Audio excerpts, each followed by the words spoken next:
자, 오늘 우리가 살펴볼 시편 60편의 배경은 사무엘하 8장과 역대상 18장에 나옵니다. 그러니까 오늘 말씀을 보시려면요, 여러분들이 집에 돌아가셔서 사무엘하 8장도 보셔야 되고 역대상 18장을 읽어보셔야 돼요. 바로 다윗이 왕이 되었습니다.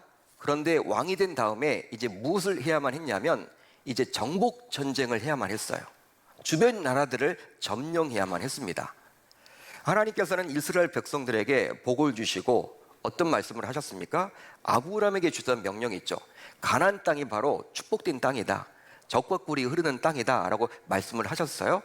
가나안 땅에 갔지만 아직 정복되지 못했던 많은 땅들이 있었습니다.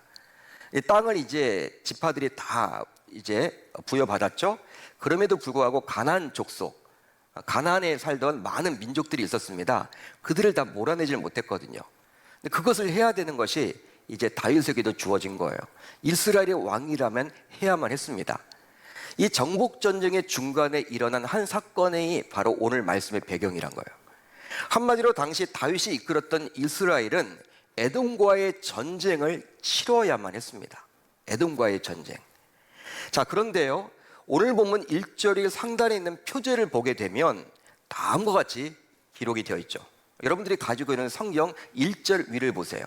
다음과 같이 표제가 나옵니다. 다윗이 교훈하기 위하여 지은 믹담, 인도자를 따라 수산 에둣에 맞춘 노래, 다윗이 아람 나하라임과 아람 소바와 싸우는 중에 요압이 돌아와 에돔을 소금 골짜기에서 쳐서 12,000명을 죽인 때, 이렇게 1절을 보게 되면 나와 있죠. 그 위에 표제어로. 자, 이 표제를 잘 보시면요, 다윗이 에돔을 쳐부수고 명성을 날릴 때 쓰여진 시처럼 보입니다. 그렇죠? 요압이라는 사람은 바로 다윗의 장군이에요. 그러니까 다윗이 이긴 거예요. 12,000명을 죽였다라고 나와 있지 않습니까? 그렇기 때문에 이 시편은 승리의 창가처럼 보여요. 그렇기 때문에 밝아야만 합니다. 우리가 전쟁에서 이겼다고 칩시다. 밝은 분위기죠. 환호성을 치겠죠. 휘파람을 불겠죠. 난리를 치겠죠. 축제를 열겠죠. 전쟁에서 이겼다니까요. 여러분, 그렇기 때문에 이 시편은요, 밝은 분위기여야 해요. 이 표제를 보게 되면. 그런데 1절부터 쭉 읽어 내려가시면 어떻습니까? 내용 자체가 밝지 않아요. 승리와는 전혀 아무 상관이 없는 오히려 탄식의 노래, 애가입니다. 슬퍼요. 읽어보면요, 얼마나 처절한지 몰라요. 당시 이스라엘 백성들의 처지가 그렇게 슬펐음을 알 수가 있어요. 따라서 이 시편 60편은 요압이 에돔에 대하여 승리를 거두기 이전의 위기 상황에서 쓰여진 시임을 알 수 있는 거예요. 그러니까 결과적으로는 요압이 전쟁에서 이제 이겼죠. 다윗이 이겼단 말이에요. 그건 결과물이지만 그 이전에 위기를 만났을 때 쓰여진 시였음을 알 수가 있습니다. 사울의 뒤를 이어서 다윗은 이스라엘의 왕이 되었습니다. 사울이 다윗에게 집착을 하면서 안타깝게도 왕으로서의 역할을 온전히 수행하지 못하게 되었죠.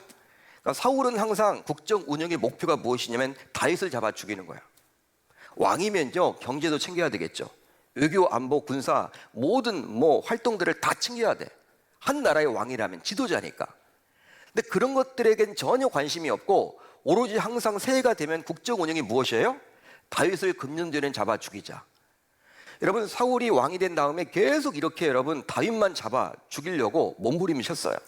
그러다 보니까 사울 자신이 이렇게 한 나라의 왕이 되었기 때문에 이제 선민 이스라엘의 왕으로서 하나님의 명을 받들어서 주변 이웃 나라, 하나님을 모르는 이방 백성들을 점령하고 이제 통치를 해야 돼. 하나님의 나라로 만들어야 돼요. 하나님 믿는 나라로 만들어야 돼. 그런데 그렇게 하지 못한 거예요. 다윗이 정말 눈에 가시였기 때문에 사울은 항상 이 다윗을 잡으려고 혈안이 되어 있다 보니까 진짜 왕으로서 해야 될 그 국정 운영을 놓친 거예요. 한마디로 정복 전쟁을 하나도 시작하지 못했습니다. 안타깝게도. 그러다 보니까 다윗이 왕이 되었지만 이제 고스란히 다윗 자신 홀로 이 정복 전쟁을 감당해야만 했던 것이죠. 얼마나 여러분 힘들겠습니까? 다윗의 입장에서는 왕이 되었지만 편안하지가 않죠. 여러분, 경제도 챙겨야 되고 안보도 챙겨야 되고 심지어 전쟁까지도 다 해야 돼.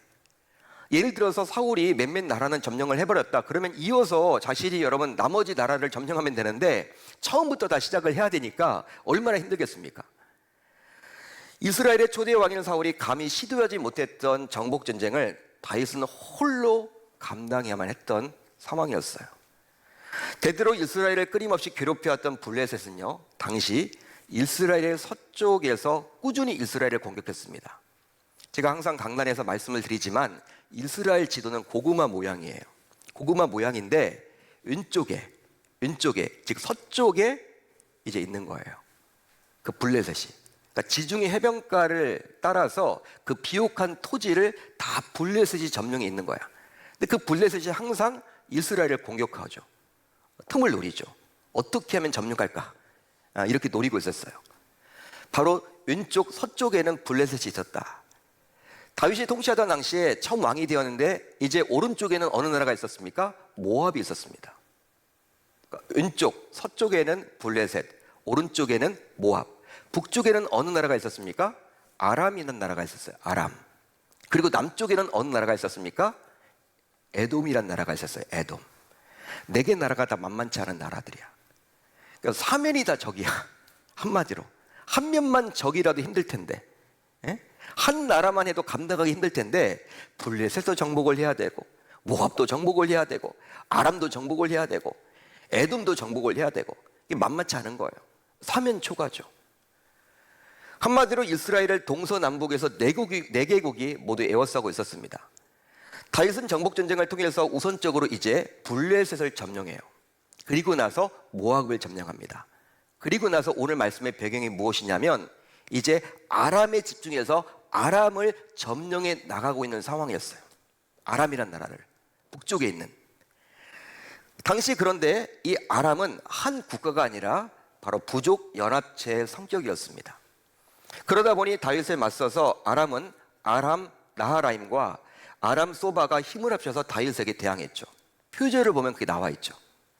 그러다 보니 이 전쟁은 쉽게 끝날 것 같지가 않아요. 한 부족을 점령하면요, 또 다른 부족이 있네, 또 다른 부족이 있네, 또 다른 부족이 있네. 그러니까 언제 끝날지 모르는 거예요. 이 아람이란 나라, 이 전쟁이 쉬운 전쟁이 아니죠. 다윗의 이스라엘이 이제 전력을 기울여서 북쪽에 있었던 아람과의 전쟁을 했기 때문에 모든 군사들, 정규군을요, 북쪽에 다 포진을 시켜놨어요. 그리고 보급도, 이 모든 전략 물자들도 다 북쪽에 포진한 상태야. 그 이유가 무엇입니까? 아람과 전쟁을 잘 해야 하기 때문에. 아람과의 전쟁에서 승리하기 위해서 선택과 집중을 하는 거예요. 따라서 이스라엘의 남부 지역은 상대적으로 군사적 공백이 생길 수밖에 없었습니다. 당시 상황이. 그러자 그 기회를 이용해서 이스라엘의 남쪽에 위치했던 에돔이란 나라가 대규모로 이스라엘을 공격합니다. 그 결과 이스라엘의 남부 지역을 수비하던 군대는 에돔에게 패해버려요.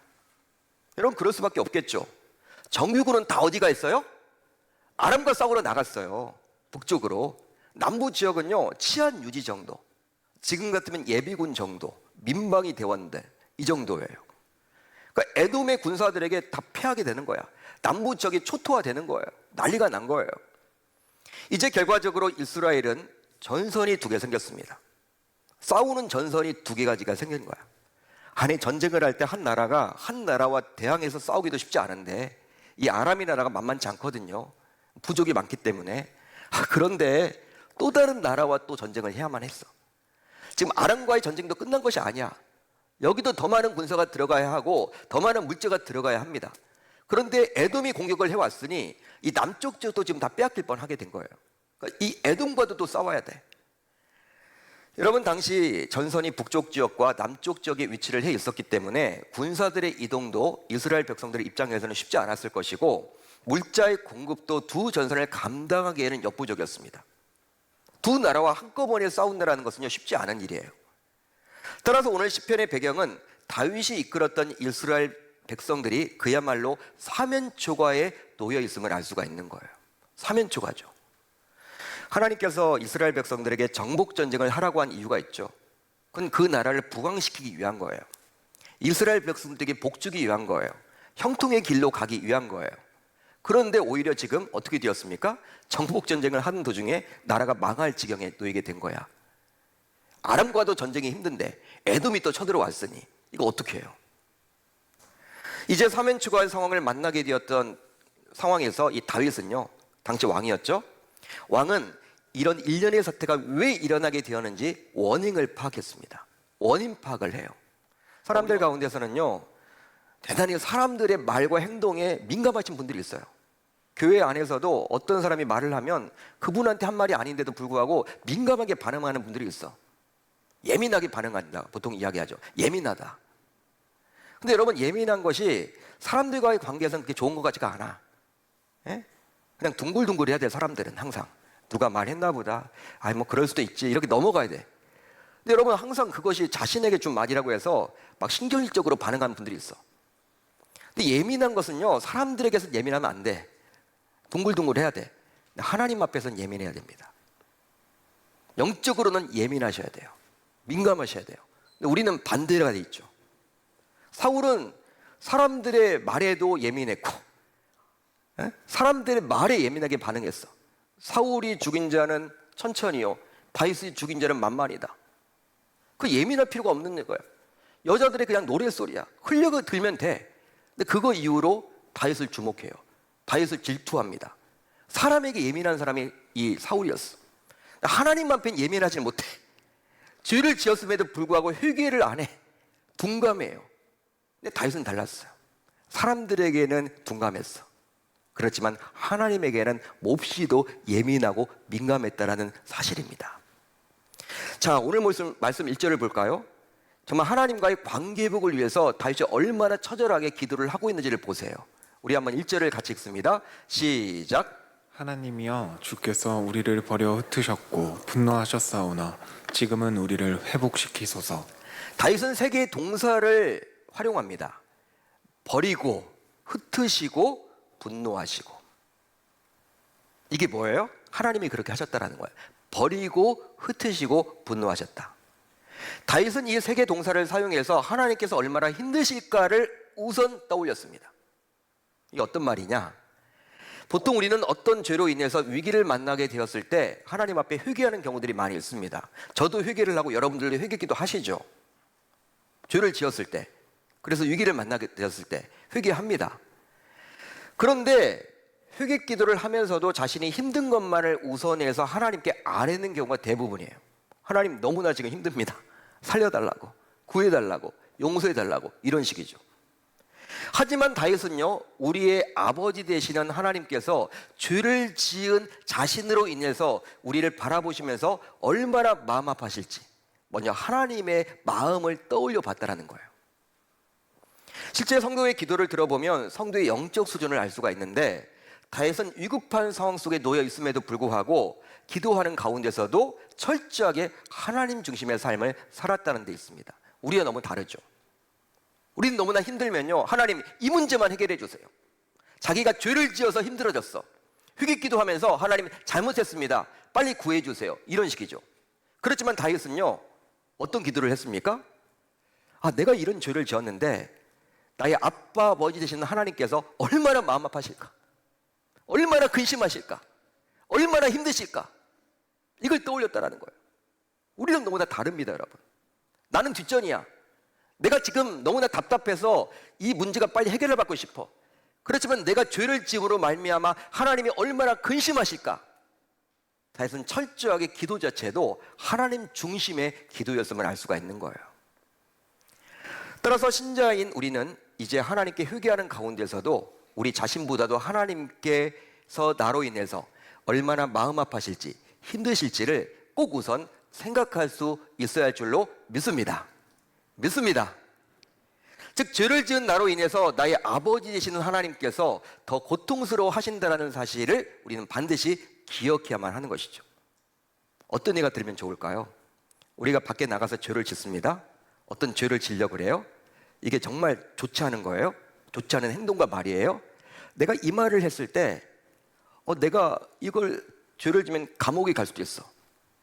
내가 감옥에 가면 연로하신 우리 부모님이 얼마나 마음 아파하실까, 얼마나 힘들어하실까, 얼마나 눈물을 흘리실까, 사랑하는 아들이 옥에 갇히게 되면 얼마나 힘들어할까.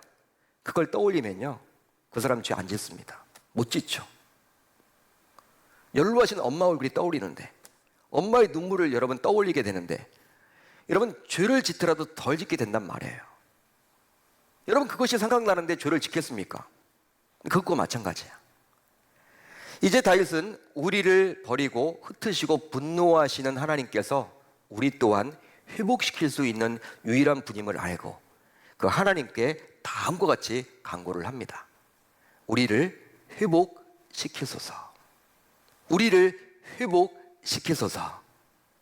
그렇습니다. 이런 간구는 다윗처럼 하나님만이 우리를 회복시킬 수 있는 유일한 존재임을 확신할 때 할 수 있는 기도예요.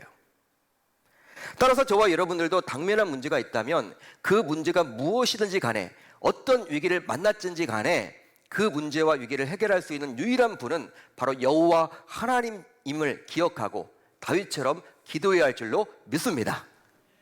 바로 우리를 회복시켜 주소서. 할렐루야, 할렐루야.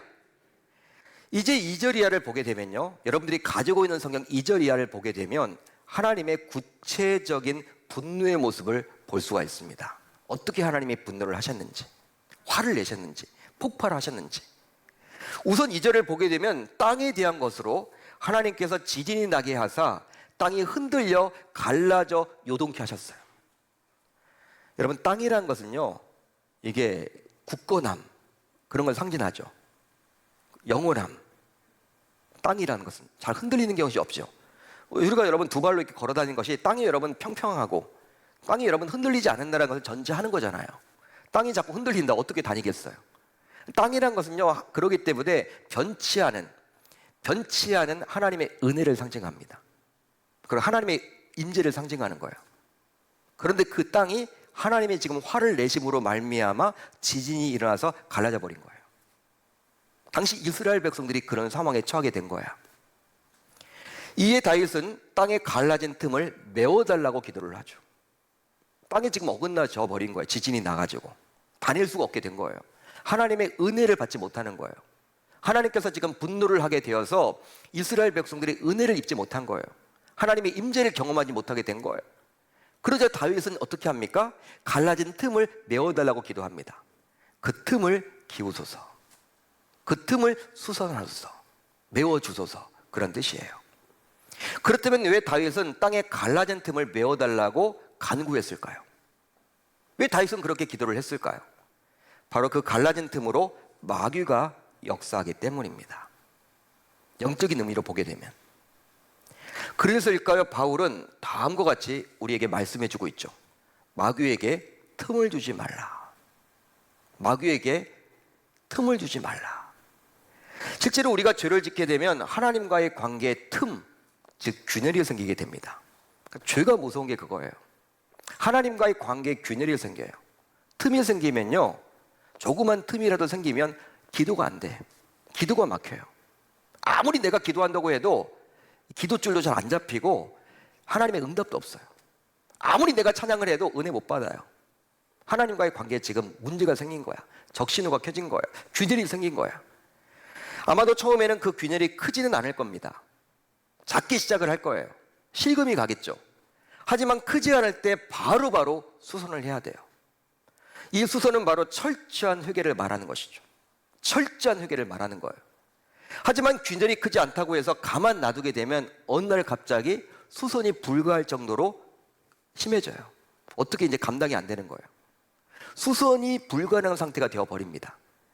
그러기 이런 영적 원리를 알았던 다윗은 지금 갈라진 틈을 빨리 메워달라고 하나님께 간구하고 있는 것이죠. 자, 8장 13절로 14절, 사무엘하 8장 13절로 14절을 제가 읽어드릴게요. 다윗이 소금 골짜기에서 에돔 사람 18,000명을 쳐 죽이고 돌아와서 명성을 떨치니라. 다윗이 에돔의 수비대를 두되 온 에돔의 수비대를 두니 에돔 사람이 다 다윗의 종이 되니라. 다윗이 어디로 가든지 여호와께서 이기게 하셨더라. 할렐루야, 할렐루야. 너무나 은혜롭지 않습니까? 잘 들어보세요. 에돔이란 나라는요, 정복하기 너무 어려워요. 산지에 숨어 있기 때문에 꽁꽁 숨어 있어. 나오질 않습니다. 여러분, 그렇기 때문에 다윗도 지략가였지만 머리를 쓴 거예요. 맨 나중에 공격할 대상으로 남겨놓은 거예요. 왜? 여러분, 희생이 너무 커. 에돔부터 공격을 하면요, 산에 있는데 여러분, 산에 올라가서 공격을 한다? 다 죽어요, 여러분. 거기서 여러분 돌을 던지고 뭐 다 할 거 아니야. 얼마나 많은 희생이 필요한지 몰라. 그렇기 때문에 평지에 있었던 블레셋, 모압, 아람 다 이기고 나서 이 에돔을 남겨놓은 거야. 그런데요, 하나님께 범죄를 함으로 이제 에돔이 갑자기 산지에서 내려왔어. 그리고 남부를 막 휘저었어. 남부를 막 휘저었어. 이스라엘의 남부를. 거기에 모여 있는 거예요. 근데 하나님께서 은혜 베풀어 주셔서 다윗이 회개하게 되자 은혜를 주셔서 어떻게 해요? 이제 구원시켜 주시는데, 놀랍게도 그렇게 해결하기 어려운 난공불락의 그 에돔을 모두 정복하게 만듭니다. 올라가면요, 희생을 많이 치러야만 하는데 어떻게 해요? 이미 군사들이 다 내려와 있네. 내려와 버렸네. 평지에서 싸우게 된 거예요. 놀라운 역사 아닙니까, 여러분? 그러니까 다윗의 입장에서는요, 처음에는 위기라고 생각을 했겠죠. 야, 이런 위기가 어디 있냐? 이거 어떻게 해야지? 했는데 하나님은 미래까지도 다 내다보시는 분이 이스라엘 백성들에게 기왕 주실 선물, 다윗에게 기왕 주실 선물, 그렇게 힘들이지 않고도 에돔을 정복하도록 만들어 주셨다라는 사실입니다. 자, 여러분 말씀 보세요. 에돔의 수비대를 두었어. 그런데 놀랍게도 온 에돔에 수비대를 두었어요. 온 에돔에. 에돔 산지까지도 점령을 해버린 거예요. 놀라운 일이죠. 다윗이 생각지도 못한 일을 하나님께서 해주셨다라는 사실입니다. 에돔 사람이 다 다윗의 종이 되니라. 놀라운 하나님의 역사죠. 이제 말씀을 정리하겠습니다. 여러분, 이 세상에서 만나게 되는 어떠한 문제든지 우리 하나님은 모르지 않으세요. 여러분 동의하시면 아멘. 동의하시면 아멘. 그러기 우리 하나님만이 그 문제를 해결할 수 있는 유일한 분이세요. 문제가 있다면, 새해가 밝았음에도 불구하고 문제가 있다면, 여태까지 여러분들이 아직까지도 해결받지 못한 문제가 있다면, 새해가 되었음에도 불구하고 따라서 저와 여러분들은 다윗처럼 하나님과의 관계에 어떤 죄로 인해서 틈이 생겼는지를 먼저 점검해야 할 줄로 믿습니다. 한마디로 영적 회복을 최우선으로 두셔야 한다는 거예요. 여러분들이 아마 새해가 되어서 여러 가지 계획을 세웠을 거야. 아, 이번에 가서 승진도 하면 좋겠다. 아, 이번에 집도 마련하면 좋겠다. 아, 내 자녀가 대학에 가면 좋겠다. 물론 다 중요하죠. 그렇지만 여러분들 신자의 1순위는 영적 회복이에요. 여기서부터 시작하는 거예요. 이유는 영적 회복이 되지 않고 다른 것의 회복만을 바란다면 결국 모든 것을 잃어버리게 되기 때문입니다. 우리가 사울을 통해서 알 수 있죠. 왕이 되었지만 결국 하나님과의 관계를 놓친 나머지 자기 때 끝내버리죠. 비극적으로 맞춰지게 되죠. 요나단으로 왕위가 넘어가지 못하게 되죠. 너무나 안타까운 일이 벌어졌죠. 따라서 지난 2년 동안 지속된 코로나 팬데믹으로 우리와 단절된 하나님과의 교제가 이루어지도록 말씀에 집중하시고 기도에 전력하시고 공적 예배와 삶의 예배에서도 모두 승리하는 멋진 신자가 될 수 있기를 바랍니다. 그렇게 되면 우리를 회복시키소서. 한번 따라할까요? 우리를 회복시켜 주옵소서. 우리를 회복시키소서. 이러한 기도에 하나님께서는 반드시 응답해 주실 줄 우리 주님의 이름으로 축원합니다. 축원합니다. 여러분 어떤 문제를 만났든지 간에 하나님과의 관계 속에서 물어보세요. 우연히 일하는 일은 없습니다. 자꾸 자신에게 반복적으로 문제가 생긴다? 어떤 영적인 사인일 수도 있습니다. 그냥 우연으로 지나치지 마시고 말씀에 근거해서 기도를 깊이 한번 해보세요. 하나님이 말씀해 주실 거예요. 여러분들에게. 다윗이 영적인 민감함을 가졌듯이, 그래서 결국 에돔까지도 정복했듯이 저와 여러분들도 금년 문제 속에 살아가고 있지만 그 문제에 집중하지 마시고 그 문제보다도 크신 여호와 하나님께 집중함으로 그 문제를 해결함 받는 저와 여러분들이 되시기를 우리 주님의 이름으로 축원합니다.